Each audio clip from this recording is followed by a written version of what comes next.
Joy to the world, the Lord is come. Let earth receive her King. Let every heart prepare him room, and heaven and nature sing. নমস্কার, good afternoon, welcome back to my channel Anupama real স্টোরিতে আমার সমস্ত বন্ধুদের অনেক অনেক স্বাগত জানিয়ে আজকে আবারও চলে এলাম একটা নতুন ব্লগ নিয়ে। আজকের ব্লগটা একদম বিকাল থেকে শুরু করলাম। তোমরা কেমন আছো? আশা করছি প্রত্যেকেই ভালো আছো, সুস্থ আছো, আর আমার ব্লগ দেখার জন্য অপেক্ষা করে আছো। তো প্রত্যেকদিন তো সকাল থেকে ব্লগ শুরু করি, সকালের ডেলি রুটিন তোমাদের সাথে শেয়ার করি। আজকের ব্লগটা বিকাল থেকে শুরু করলাম। আশা করছি তোমাদের আজকের ব্লগটা ভীষণই ভালো লাগবে। আর এই যে দেখো, আমি শাড়িগুলো আগের ব্লগে তোমরা দেখেছিলাম, বিছানার নিচেতে সব শাড়িগুলো দিয়েছিলাম যাতে না আয়রন করতে হয়। আয়রন করার থেকে ফাঁকি দেওয়ার জন্য এটা করেছিলাম। আর কাজটা কিন্তু বেশ শর্টেই হয়ে গেছে। আর সুতির শাড়ি কিন্তু বাড়িতে পরা হয় যেহেতু, আয়রন করতে কিন্তু লাগে না। আর জামদানিগুলো আয়রন করতে হবে, কিন্তু জামদানিগুলো না এখনই আয়রন করব না, ডাইরেক্ট আয়রন করলে না একটু খাটুনি বেশি হবে। আর এত প্রচণ্ড গরমটাও বেশ ভালোই লাগবে। ওই জন্য আগে বিছানার নিচেতে দেখো 2-3 দিনের মতো আমি দিয়ে রেখে দেবো।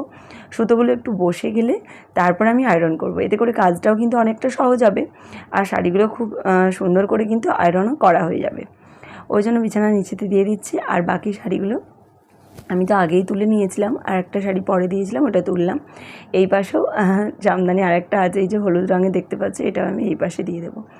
আর এই তক্তপোর সাথে যেহেতু আমাদের বাড়ির সবাই বসে, তারপর বাচ্চারা লাফালাফি করে, ওই জন্য 2-3 দিন হলেই মোটামুটি শাড়িগুলো বেশ ভালো মতো আয়রন করা হয়ে যায়। তো খুব একটা সহজ পদ্ধতি বলো তো। অনেকে আবার আছো যে বিছানা নিচেতে দিলে ভাববে হয়তো ধুলো টুলো হবে কি না, কিন্তু দেখবে মাড় দেওয়া শাড়িতে না বেশি ধুলোটা ঢোকে না, যেহেতু মাড়টা থাকে তো ধুলোটা কিন্তু বেশি ঢোকে না। সকালের কাজকর্ম সবই তো তোমাদের সাথে শেয়ার করি, সেগুলো তো তোমাদের ডেলি তোমরা দেখতেই পাও। আর আজকে বিকালের কাজকর্ম তোমাদের সাথে শেয়ার করছি, আশা করছি ভালো লাগবে। আর এখন বিকালবেলা তোমরা দেখলে তো ব্লগের শুরুতে শিয়া তিন্নি, আজকে যেহেতু তোমার দাদাভাইয়ের ছুটি আছে, ওই জন্য শিয়া তিন্নি দুজনেই হচ্ছে ওর পাপার সাথে বেড়াতে গেছে। আর আমি এখন মোটামুটি দেখতেই পাচ্ছ ঘরেতে একাই আছি। আর এই যে জামা কাপড়গুলো সকালে যেহেতু ছাদে জামা কাপড়গুলো দেওয়া হয়েছিল, বিকালে নিয়ে এসেছি, তো দেখো জামা কাপড়ে একদম স্তূপ। তো আমি আজকে বিকালবেলাটা যেহেতু ফাঁকা আছি, ওই জন্য ভাবছি জামা কাপড়গুলো আমি গোছগাছ করে হচ্ছে তুলে রেখে দিই। এগুলো আমার ডেলি হয় না, যেহেতু আমি ডেলি বিকালের দিকে ভিডিও বানাই, তো তাতে করে কী হয়, আমার বিকালে জামা কাপড়গুলো ডেলি গোছগাছ করা হয় না, আমাদের সেই সকালেই চলে যায়।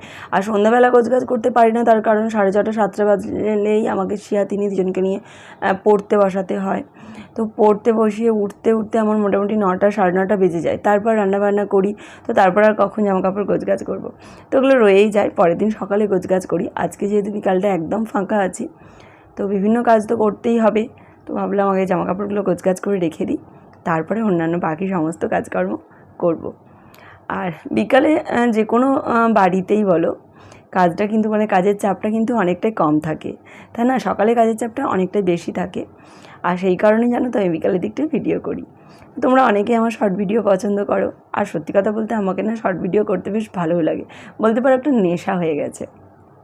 শর্ট ভিডিও দেখতেও যেমন ভালো লাগে, করতেও ভালো লাগে, আবার ব্লগটাও আমি ছাড়তে পারি না, জানো তো। ব্লগও আমাকে বেশ ভালো লাগে, বিশেষ করে নিজেকে কাজের মধ্যে অ্যাক্টিভ রাখা যায় ব্লগের মাধ্যমে, নিজের ঘর বাড়ি মানে পরিষ্কার পরিচ্ছন্ন রাখা যায়, সেই কারণেই। আর এই যে দেখো, তারপরে শিয়া তিন্নি দুজনকে নিয়ে না আমি একটু গান করাতে বসেছিলাম। শিয়া তিন্নি বলতে তিন্নি তো শেখে না, শিয়াকেই করাতে বসেছিলাম, তো তিন্নিকে নিয়ে বসেছিলাম। এখনও অনেকটা বিকাল আছে। আর এই যে দেয়ালে দেখো এই যে এই ছোটো ছোটো শোপিসের মতো দেখতে পাচ্ছ, এগুলো না শিয়া নিজে হাতে বানিয়েছে। ওই যে ইউটিউবে হাতের কাজগুলো দুটো একটা সার্চ করে দেখে, যখন ফোন দেখে এগুলো দেখার পর আমাকে বায়না করে রং এনে দাও, আঠা এনে দাও, এটা সেটা বায়না করে, তো ওকে এনে দিই আমি। তো দেখো এগুলো বানিয়েছে, এইটা শোলা দিয়ে বানিয়েছে। আর ছোটো ছোটো মূর্তিগুলো বাড়িতেই ছিল, আলমারিতে সে বসিয়ে নিয়েছে। নিজের মাথা খাটিয়ে তারপরে ইউটিউব দেখে করা কিন্তু এতটা সহজ কাজ নয়, তো যাই হোক করেছে। তো আর জানো তো শিয়ানা ছোটো থেকে প্রচণ্ড চঞ্চল, আর প্রচণ্ড চঞ্চল একটা বাচ্চা ছিল। আর যে কোনো চঞ্চল বাচ্চারাই দেখবে যদি কোনো হাতের কাজ দের প্রতি নেশা হয়, তাতে করে ওই কাজেতে অনেকটা অ্যাক্টিভ থাকলে না মানে মায়েরাও নিশ্চিন্ত থাকে। তো আমি না সেই কারণে ওকে আরও এইসব জিনিসপত্র এনে দিই, কারণ ও এতটাই চঞ্চল, এতটাই অস্থির, যেটা তিন্নি নয়। তাতে করে শিয়ানা অনেকটা হচ্ছে অ্যাক্টিভ থাকবে, কাজে নিজেকে এনগেজ রাখতে পারবে, সেই জন্য আমি হচ্ছে যে ওগুলো এনে দিই। তো যাই হোক আমি তারপরে দেখো চলে এসেছি রান্নাঘরে। আর রান্নাঘরে আমি হচ্ছে এখন একটু লুচি করব। সেটা তিন্নি দুজনেই বায়না করছে অনেক দিন থেকে, বিশেষ করে হচ্ছে তিন্নি তো লুচি খাবো অনেক দিন থেকেই বলছে, কিন্তু করিনি। তার কারণ কি বলো তো, প্রচণ্ড গরম তো জানো কেমন গরমটা চলছিল, এখন তো বৃষ্টি হয়ে একটু ঠান্ডা ঠান্ডা ওয়েদারটা হয়েছে, তো সেই কারণে না করিনি। তো আজকে প্রচণ্ড বায়নাও করছিল, ছুটির দিন ছিল, ওর বাবাও বাড়িতে ছিল, ওই জন্য ভাবলাম যে করি। ময়দাটা মেখে নিলাম, আর লুচিটা তো আর শুধু খাওয়া যাবে না, একটু তরকারিও করতে হবে।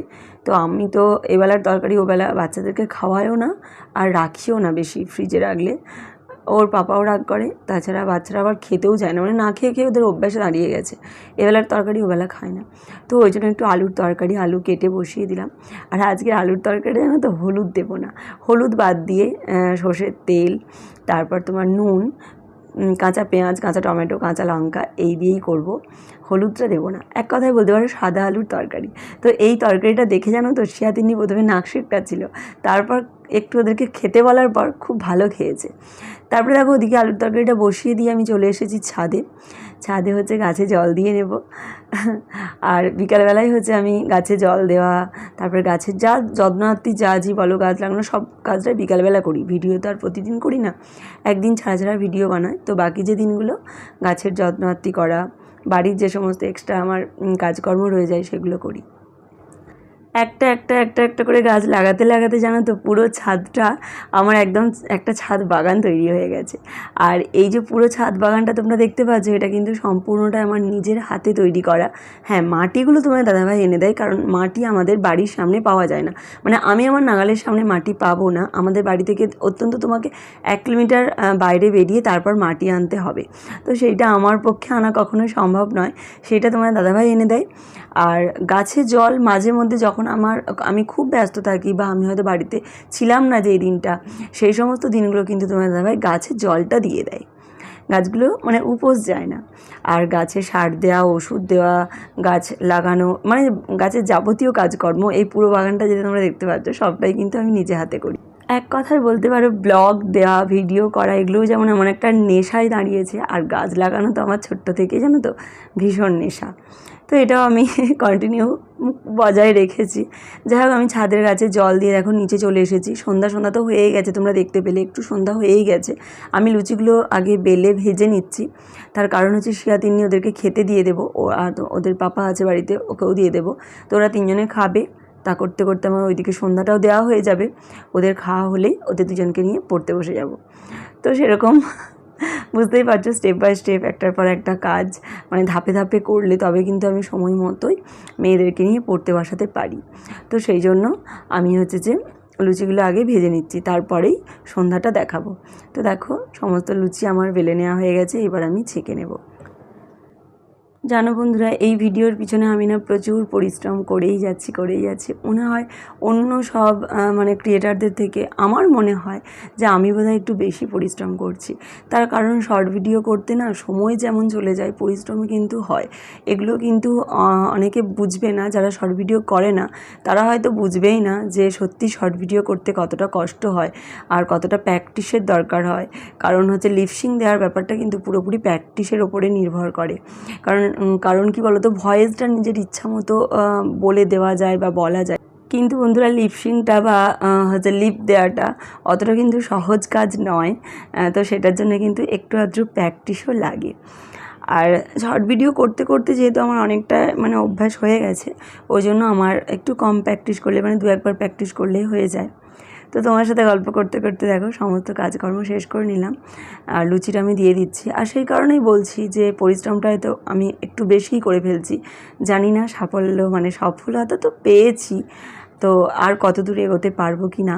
যাই হোক তোমরা আমার সঙ্গে থাকো, এরকমভাবে আমার পাশে থাকো। আমার ভিডিওগুলো দেখার পর লাইক অত্যন্ত দিও, যাতে করে ভিডিওটা তুমি যেমন দেখলে তার সাথে তোমারও 2-4টে বন্ধুর কাছে যাতে ভিডিওটা যেয়ে পৌঁছে। ব্যাস এতটুকুই রিকোয়েস্ট। আর চ্যানেলে নতুন হলে অবশ্যই সাবস্ক্রাইব করে রেখে দিও। আজকের ব্লগটা এতটুকুই, ভালো লাগলে লাইক, সাবস্ক্রাইব আর শেয়ার করে দিও বন্ধুদের সাথে। Tata, good night.